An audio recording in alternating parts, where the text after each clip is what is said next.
This is the WWE Smackdown December 8, 2023 full show results video which takes place at Amica Mutual Pavilion in Providence, Rhode Island, featuring the tribute to the troops.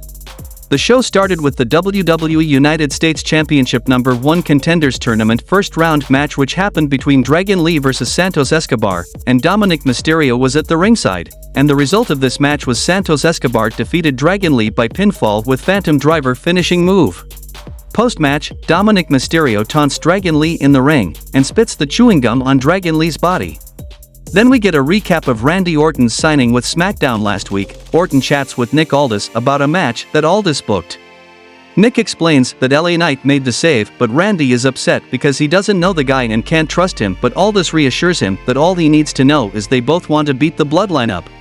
Aldis points out the check he gave him for fines is written out for too much money, but Orton explains that's for next time, and we go to break. Back from the commercial, Cody Rhodes makes his entrance and gets on the mic, and he asks Rhode Island what they want to talk about and launches into tonight being a special night, which is why he asked to be here.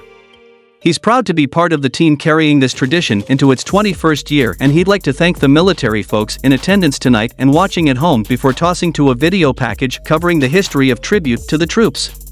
He says he can stand in this ring and the American dream can stand resolute because of their service, and introduces the United States Army drill team to do some rifle drills on the stage.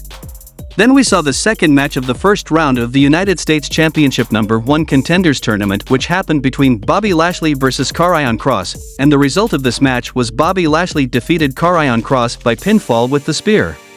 Backstage, Damage Control are getting fired up when Bayley rolls up and they all slow their roll, and she says she learned her lesson last week and she's gonna volunteer to stay in the back this time and recommends everyone else does as well, because Asuka has this. Dakota Kai says she should definitely hang back, but they got it and they're all going out to be ringside with Asuka. Back from the commercial, CM Punk makes his entrance, and he talks about Adam Pearce wanting to sign him, and don't you think the Raw crowd was a little louder?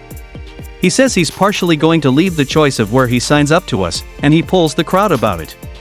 He also polls the crowd as to whether they want him to win the Royal Rumble and go on to the main event of WrestleMania, and they're fired up about it. He acknowledges Roman Reigns and congratulates him on his success, but tells him not to forget who the OG Paul Heyman guy was, and that he was his wise man first. He says Roman might not be here, but his cousins are, Solo? He's a big tough son of a gun that he doesn't know, but he knows Jimmy Uso, and shout out to Jey Uso over on Raw. Who else? Someone said Kevin Owens. That'd be interesting. Can he tag with him? Or maybe he'll fight him, but pump the brakes on that. He's prickly and they're probably too much alike, and he doesn't know who would feel comfortable working with someone who just punches people in the face backstage. It's 2023, people, you just can't be doing that. It's insane. Everybody's happy to see CM Punk, even JBL, except for that one guy. He won't put any stock in anything he has to say, and it's not because of his whiny voice, but he's not even the man in his own household, and the crowd sings Seth Rollins' theme and CM tells them the song is all he has. Keep it up. We're having fun and he's so glad to be on this journey with us, and we're gonna find out exactly where he signs on Monday night.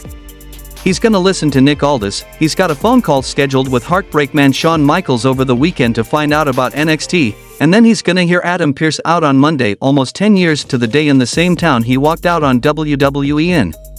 CM Punk is back and he's the monkey wrench in their future plans and future goals. Want to talk about finishing your story? He's here to finish what he started and put pen to paper on Monday night and finish his story, which means one thing: main eventing WrestleMania. The next match happened between Asuka vs Charlotte Flair, and the result of this match was Asuka defeated Charlotte Flair by pinfall with the assistance of Bayley. Cody Rhodes chats with CM Punk backstage, and Rhodes thinks it's interesting that Punk's story requires him to win the Royal Rumble, but says he's glad to see him again and calls him a friend before shaking hands with him. LA Knight rolls up on Randy Orton and CM Punk isn't far behind, and Punk wishes them luck and leaves, and Orton asks Knight if he's ready, to which he of course says yeah. In the main event of the show, we saw a tag team match between LA Knight and Randy Orton versus the Jimmy Uso and Solo Sikoa, and the result of this match was LA Knight and Randy Orton defeated the Bloodline by pinfall when Randy hits a RKO on Jimmy Uso. Post-match, Orton raises Knight's hand without any reluctance and they pose in the turnbuckles together, and the show goes off the air.